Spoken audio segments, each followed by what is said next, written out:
Damos gracias a Dios por este día. Yo sé que Pastor Carlos acaba de orar, pero vamos a orar por la palabra para abrir nuestros corazones hacia su palabra y ser cambiados por ella. Amén. Oremos. Señor y Padre nuestro, te damos gracias por esta mañana. Te damos gracias, Señor, que podemos abrir tu palabra, aprender de ella, de ser no solamente oidores, pero hacedores de ella. Señor, pido que cada uno de nosotros, comenzando conmigo, Señor, sea transformado a la semejanza de Jesús. Esa es nuestra meta. Tú has puesto a Jesucristo como el ejemplo perfecto para seguirte, Señor.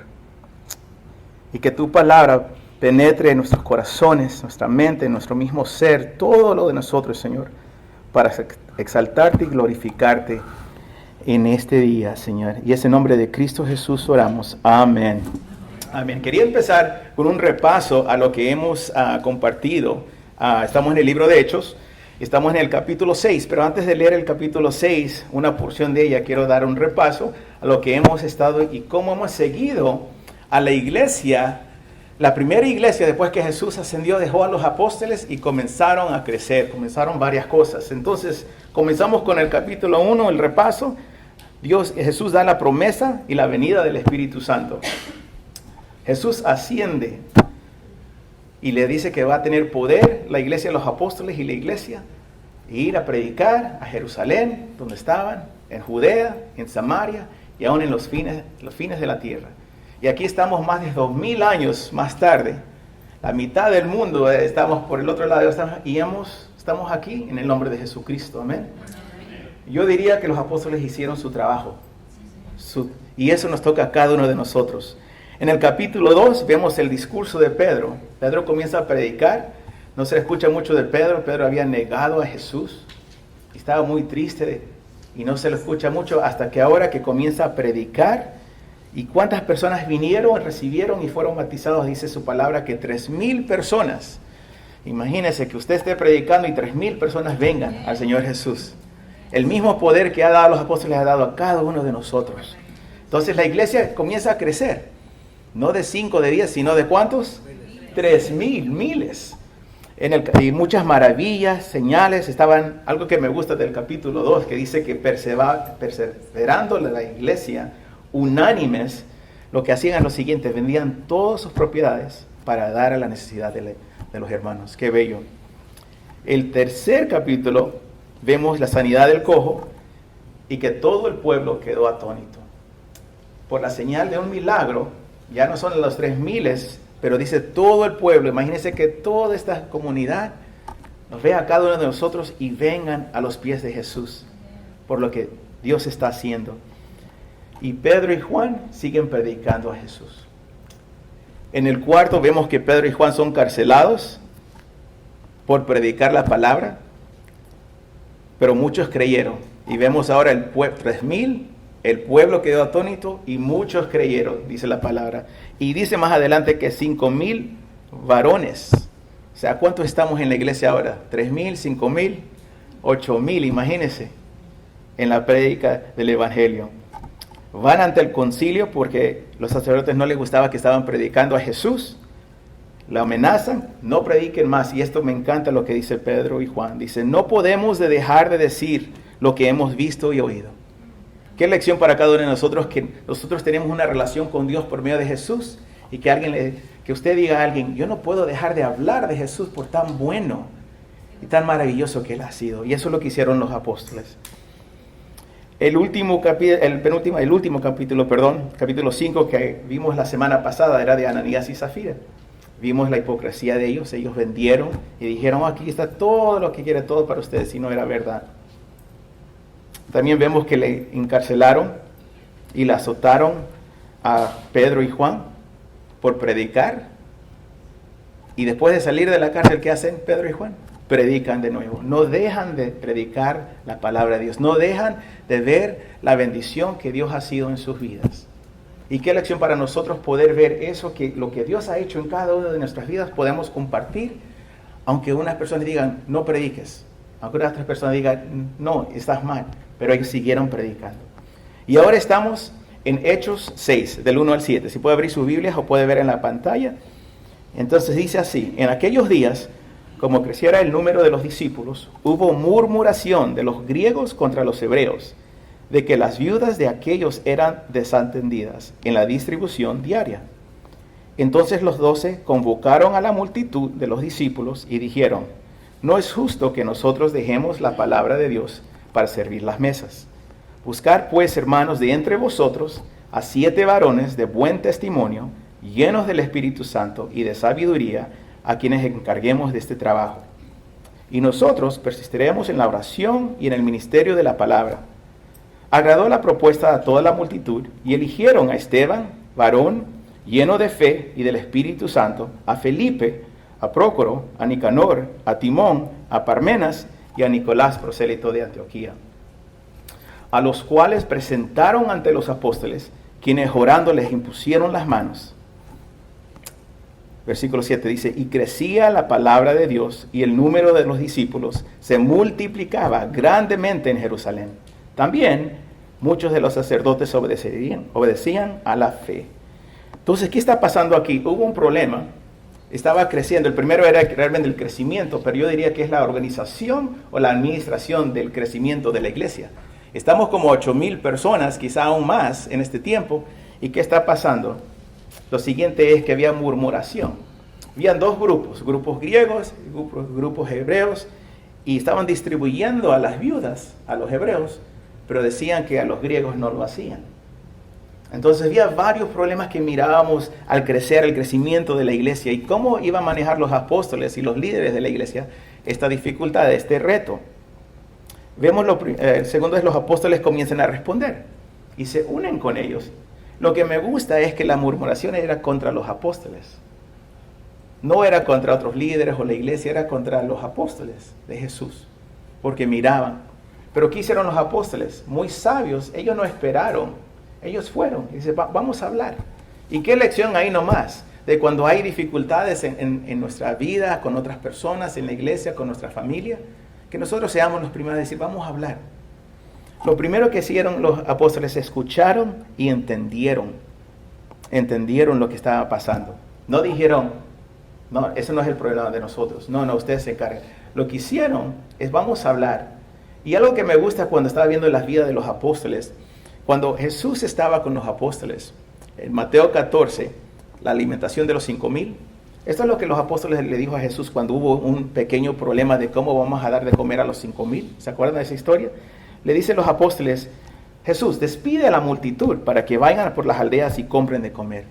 O sea, los apóstoles en ese tiempo, y se ve el crecimiento de los apóstoles, desde Mateo hasta Hechos, como ellos manejaban la situación es: hay un problema, que se vayan a las aldeas, que compren por allá. Esa era la actitud de ellos cuando estaba con Jesús, ¿verdad? Pero se ve el crecimiento. Vemos Mateo 15, 23, si se acuerdan de la mujer cananea que tenía una hija que estaba enferma. ¿Qué dicen los discípulos? Y le estaba rogando a Jesús. La mujer: Jesús, por favor, mi hija. ¿Qué dicen los apóstoles? Mateo 15, 23 dice: despídela, Jesús, pues da voces tras nosotros. Pero Jesús responde y le da el ejemplo: no soy enviado a las ovejas perdidas de la casa de Israel. No soy enviado, sino a las ovejas perdidas a la casa de Israel. Vemos cómo los apóstoles manejaban la situación antes. Y se acuerdan con los niños, cuando los niños vinieron a Jesús, ¿qué dijo los apóstoles en ese tiempo? Dice la Biblia que lo reprendieron: apártate. Ahora vemos los apóstoles más adelante y están listos para escuchar. Entonces vemos el crecimiento espiritual de los apóstoles, que están dispuestos a decir: vamos a arreglar este reto, este problema, esta dificultad que tenemos. Y vemos el crecimiento de los apóstoles hacia las personas. La humildad que tuvieron, que crecieron en Jesucristo. La segunda cosa que vemos es que los apóstoles se examinaron a sí mismos. Cuando hay problemas, muchas veces lo que pasa es, nosotros decimos: esa persona tiene la culpa, pero muchas veces no decimos cómo yo tengo la culpa, o quizá cómo yo comparto la solución. Si ven en el versículo 2, entonces los 12 convocaron a la multitud de los discípulos y dijeron: no es justo que nosotros dejemos la palabra de Dios para servir a las mesas. No es que las mesas era un trabajo menos que predicar necesariamente, sino lo que es que ellos sabían su ministerio, ellos sabían su prioridad. Ellos sabían dónde Dios le había puesto. Cada uno de nosotros aquí tenemos un propósito ante Dios que Dios ha dado. Y lo que los apóstoles hacen es se examinan a sí mismos y ven, el ministerio mío es de predicar. El ministerio de nosotros los apóstoles es de predicar. Y me gusta bastante porque ya no están viendo a la otra persona, sino se están viendo a ellos y la prioridad. Cuando nosotros tomamos decisiones, sea en la iglesia, sea en el trabajo, en familia, me pregunto,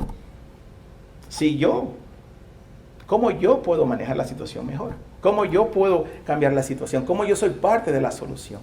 Y eso es lo que los apóstoles examinaron muy bien. Dijeron, la prioridad es enseñar la palabra. Ahí es donde nosotros tenemos que estar. Pero tenemos una idea. Y el tercero es provieron solución. Le dice a los discípulos que escojan. Los otros discípulos dicen, escojan ustedes.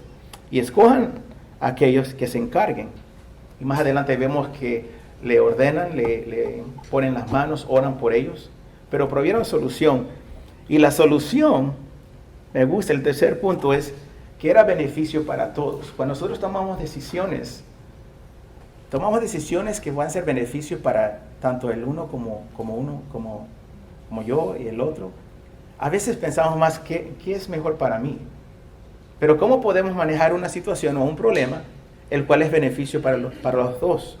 Y eso es lo que hicieron los apóstoles, muy sabios. O sea, no dijeron, bueno, ustedes se encargan y ahí nos dejan. No dijeron, nosotros lo hacemos. Que muchas veces como líderes, a veces uno tiene la tendencia, yo tengo la tendencia de, bueno, yo lo hago todo. Pero eso no es la iglesia es cada uno de nosotros. Cada uno de nosotros aquí tenemos una función. En Corintios dice que la iglesia es para edificar, para exhortar y para consolar. Cada uno de nosotros, no solamente el pastor o el predicador, pero cada uno de nosotros, cuando nosotros vemos a los hermanos o estamos en las comunidades para edificarlos en Jesús, exhortarlos es animar, o a veces consolar.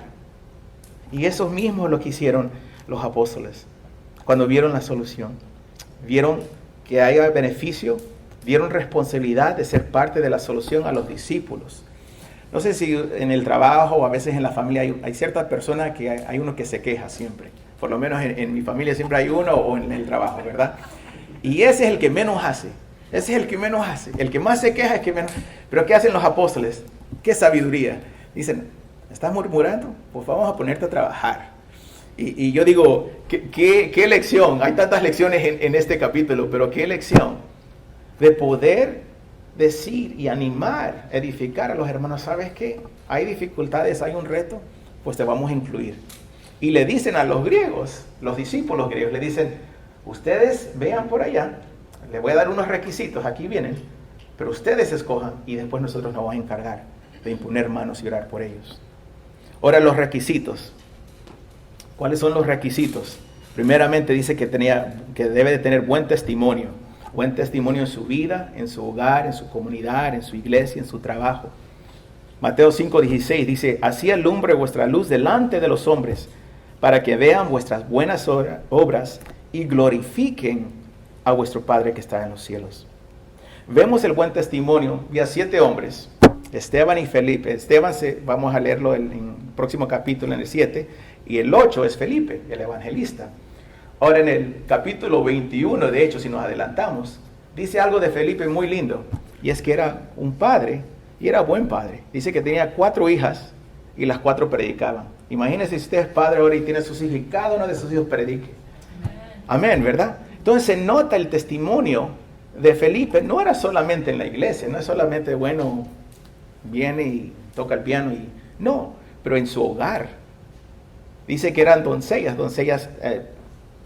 personas que se mantienen puras, pero también dice que trabajaban al servir. Eso es lo que era una doncella, se mantenía pura, pero también trabajaba al servir. Y muchas veces dice servir en la cocina, interesante, pero era de servir. Ahora yo me pregunto, si vemos la vida de Felipe, ¿de dónde aprendieron esas hijas a servir?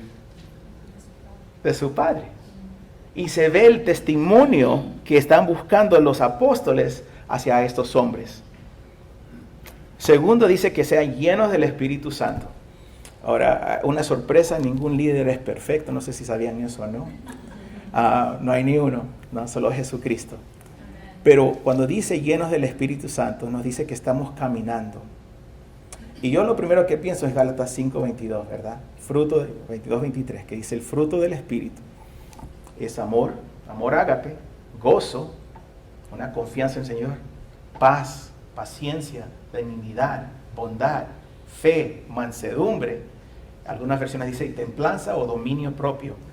Yo digo, Señor, yo no caigo ahí. O sea, no, es increíble de ver todo lo que estaban buscando en los griegos para ser servidores o diáconos, que es servir. Estaban buscando que ellos vivan una vida con todas estas cualidades. Y vemos más adelante, dice, y llenos de sabiduría. Vemos en sus vidas haciendo decisiones sabias. Aquí puse sabiduría en cómo resolver problemas. Sabiduría es acción, es vivir con buenas decisiones. No es inteligencia. Inteligencia es el saber, es el intelecto. La sabiduría es el vivirlo, es lo práctico. Un ejemplo, si un niño sabe que el robar es malo, él lo sabe, ese es el intelecto. Pero si sabe que está la tentación ahí, el niño se va para otro lado, porque eso es sabiduría, está practicando lo que sabe. Es de corazón, es de vivir. Y eso es lo que estaban buscando en estos 7 hombres. Proverbios 9:10 dice, el temor de Jehová es el principio de la sabiduría. Y cuando hablamos de temor, no es necesariamente el miedo, pero es la reverencia que tenemos, el reconocer la soberanía de Dios. Algunos dicen que el temor de Jehová es la adoración, es someter a la voluntad de Dios. Que nuestra voluntad está aquí, pero la voluntad de Dios sobreabunda. Eso es lo que es sabiduría. Yo tengo 2 hijos. Una niña que cantó hace unas semanas y mi hijo que tocó el piano la semana pasada. Y nosotros lo que hablamos, a mi esposa y yo, muchas veces hablamos de sabiduría en conexión con la obediencia. Entonces yo le pido a mi hijo, por un ejemplo, no que ha pasado esto, de vez en cuando, y le digo, saca la basura. Y él dice, sí, lo hago. Y lo saca 2 días más tarde. Eso no es obediencia. Eso no es sabiduría. El obedecer, la sabiduría, es hacerlo en la acción ya. Y eso queda en nuestros trabajos, con nuestra familia, con nuestras amistades, en la iglesia. Y esos son los tipos de hombres que estaban buscando, imagínense. Ahora, ¿qué pasó adelante? Sí encontraron 7 hombres, ¿verdad? ¿Y qué vemos el resultado o el desarrollo de la iglesia? Y me gusta bastante esto porque vemos cómo la iglesia tuvo oportunidad de ver división. Tenía 2 grupos, los griegos y los hebreos. Y pueden decir, bueno, los griegos dicen, vamos a empezar la primera iglesia griega, ¿no? Y si podrían ir. O los apóstoles, como eran antes, ¿no? Hubieran dicho, bueno, ustedes se encargan. Pero no hicieron eso. Vimos que dedicaron públicamente en oración y impusieron las manos. Se encontraba la identificación y la afirmación de la iglesia en estos hombres. O sea, cuando uno impone las manos, estamos afirmando, estamos estando de acuerdo en la iglesia que estos hombres están listos para servir las mesas. Ahora quería hablar en breve en cuanto a lo que es servir las mesas. No solamente era dar de comer, eso era parte. Pero imagínense cuando ustedes hacen comidas aquí en la iglesia, no sé quién está encargado, o los encargados, pero pongan a pensar toda la logística que hay en servir una mesa. Tenemos que ver primero cuántos vienen. Tenemos que ver los que vienen si realmente están. Después aquellos que vienen que quizás no se apuntaron. Y después cuánta comida. Después cuánto vamos a gastar. Cuánto va a ser el presupuesto. Después pensamos que es demasiado, es menos. Después, ¿quién mismo va a servir? ¿Quién mismo va a dar la obra en servir? O sea, comienza uno a pensar. Y se dice que no solamente cuando se dice servir las mesas, que era simplemente servir la comida, pero aumentaba todo esto. Y por eso comenzamos a ver por qué tan importante era que estos hombres eran hombres de carácter, hombres de integridad, hombres que amen a Dios. Porque cuando hay dinero también hay que ser bien abierto y asegurar que todo está en orden, ¿verdad? Como Dios desea. Y eso es lo que hacían. Y por eso era un llamado, era algo, una identificación, como dije, y afirmación de su posición, de la posición del ministerio. Siguientes, todos los diáconos o los siervos escogidos eran griegos. Ahora, ¿cuál es la sabiduría ahí? Imagínense qué tienen en común. Viudas griegas y griegos. tienen el idioma, tienen la cultura, viudas no tienen varón en la casa, entonces quizá eran como hijos, un ejemplo de hijos o de nietos quizá. Entonces se ve la sabiduría de escoger a personas, a hombres que se pueden identificar con las viudas. Qué bello que encontramos no simplemente el hecho de venir un domingo para los apóstoles y los discípulos, pero cada día. Muchos dicen que eran 7 por cada día, por 7 días. Otros dicen que eran 7 varones, porque así manejaban el liderazgo, por siete. Sea cualquier la razón, lo importante es que eran varones de integridad y varones que se podía confiar, varones que sean llenos del Espíritu Santo, que tenían todas esas características, todas esas cualidades del fruto del Espíritu Santo y eran sabios, manejaban su hogar bien. Lo otro, crecía la palabra de Dios. No dejaron los apóstoles de seguir su llamado. Muchas veces Dios nos llama a trabajar, ¿verdad? A dar el Evangelio. Que no descuidemos donde Dios nos ha puesto. Que no descuidemos donde Dios nos tiene. Aún en la familia.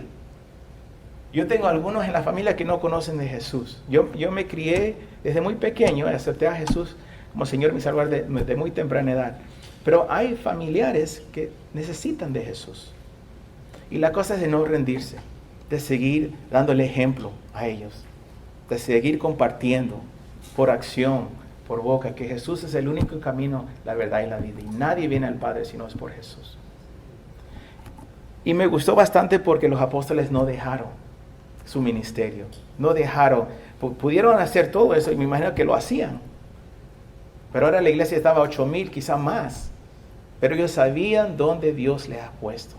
Y les animo, hermanos, Dios les ha puesto y tiene un propósito para su vida. Sea en su familia, aquí en la iglesia, en la comunidad. No es por coincidencia que vive donde vive. No es por coincidencia que trabaja donde trabaja. Dios ha dado eso a cada uno de nosotros para poder ser luz. Como leímos en Mateo 5:16, que nuestras obras puedan glorificar al Señor. Que lo que nosotros decimos y compartimos se dé toda la honra y la gloria a Dios. Amén. Y crecía la palabra de Dios. Siguiente, el número de los discípulos se multiplicaban grandemente en Jerusalén. Y me pregunto, ¿por qué en Jerusalén? Porque Jesús le había dicho, comiencen en Jerusalén. Para nosotros, para usted y para mí, quizás comiencen en su hogar. Comiencen en su trabajo. Comiencen donde Dios le ha puesto. Y dice, lo bello es que los discípulos se multiplicaban. Antes habíamos visto que el Señor añadía a personas, dice, o añadía a la gente a la iglesia. Pero aquí dice discípulos. Ahora discípulos es una palabra que toma, una persona está disciplinada a ser como el maestro. En este caso, están disciplinados a ser como Jesús. Lo que ellos hacían, estaban discipulando, estaban teniendo estudiantes, podemos decir, personas que aprendan de los apóstoles y de los líderes a ser más como Jesús, a la semejanza de Jesús, el ejemplo perfecto. Y comenzó, y dice, multiplicaba grandemente en Jerusalén. Comenzaron exactamente donde Jesús le había dicho que empiece. Dice, muchos de los sacerdotes obedecían a la fe. Es el siguiente. Muchos de los sacerdotes eran judíos, eran hebreos. Lo que sea más interesante es que uno nunca sabe dónde Dios le pone y quién va a ver y reconocer a Jesús por los hechos de uno. Me explico. Los diáconos o los servidores eran griegos, no eran judíos. Y aquí están los sacerdotes, saben lo que saben. La ley, saben la palabra de Dios, saben todo. Pero fue porque ellos sirvieron. Estos 7 hombres sirvieron de otro idioma, de otra cultura, pero vieron el corazón de ellos, que los sacerdotes, los predicadores de ese tiempo, los que conocían la ley, obedecían a la fe. Eso nos anima aquí, hermanos, nos anima que donde Dios ha puesto, usted no sabe quién le está viendo. Yo le digo a mis hijos, siempre, somebody's watching, siempre hay alguien viendo el testimonio de cada uno de nosotros, siempre, en cómo actuamos, en lo que decimos. Los diáconos o los que servían las mesas, a pesar que eran de otra cultura, que los judíos quizás miraban a estos griegos, no saben como uno sabe, como el sacerdote, pero ¿qué hicieron? Obedecían aún más la fe por el ejemplo de ellos. Y por último, ¿qué aprendieron? El resultado, el desarrollo de la iglesia era la unidad en la iglesia. Lo había dicho antes, había 2 culturas, 2 idiomas, las idiosincrasias de cada cultura y aún las generaciones. En Timoteo habla referente que la vida debe ser de 70 años en adelante.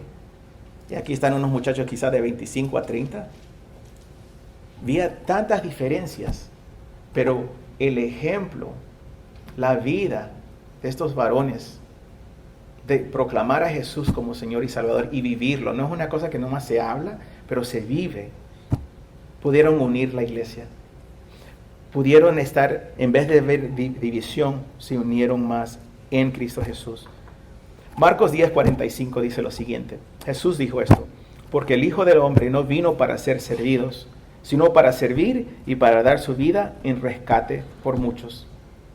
Le dejo con este versículo porque cuando yo veo que nosotros no hemos venido para ser servidos, es exactamente como debe de ser, porque Jesús lo hizo. Y así, ese es el ejemplo de nosotros, sino para servir. Servir en la iglesia, servir el uno al otro, servir en nuestros hogares. Y ese el servir, hermanos, es que la gente va a ver y va a decir, ¿sabes qué? Es diferente. Y diferente una manera muy bella, una manera que es como Jesús. Vamos a ver, la siguiente semana habla acerca de Esteban, que dice tenía cara de ángel. O sea, tuvieron que ver hasta en su mismo rostro que Jesús está en su vida. Y eso es lo que Dios nos manda hoy en día, de poder servir. Cada uno, como he dicho en este tiempo, cada uno de nosotros tenemos un propósito. Y es de servir. No ser servidos. Y Él dice, y dar su vida en rescate por muchos. El rescate que nosotros ofrecemos es en Cristo Jesús. El único camino hacia Dios. No hay nada más, no hay una religión, no hay una tradición, no hay personas, sino en Jesús. Entonces, cuando nosotros vemos la oportunidad de servir, que lo tomemos, que seamos sabios. Si en esta semana usted va a tomar decisiones, vea, escuche, entienda cuál es la posición, examínese a sí mismo y proveer una solución sabia. Y no digo en la iglesia, pero también en nuestras vidas, porque muchas veces yo viví a veces la vida bien religiosa y venía el domingo y aprendía y ahí acababa, y después de lunes a sábado hacía lo que quería, y no es así. El servir es diario, hermanos. El servir y el vivir por Cristo es cada día, cada día. Y si estamos en una situación, que siempre demos el buen testimonio, que seamos llenos del Espíritu Santo. No significa que vamos a ser perfectos, porque nadie lo es, solo Jesús. Pero sí de vivir una vida en la cual podemos reflejar que Jesucristo es nuestro Rey y Señor. Y seamos sabios. La sabiduría es la acción, es simplemente vivirlo. Si pueden poner de pie y vamos a orar para terminar este tiempo.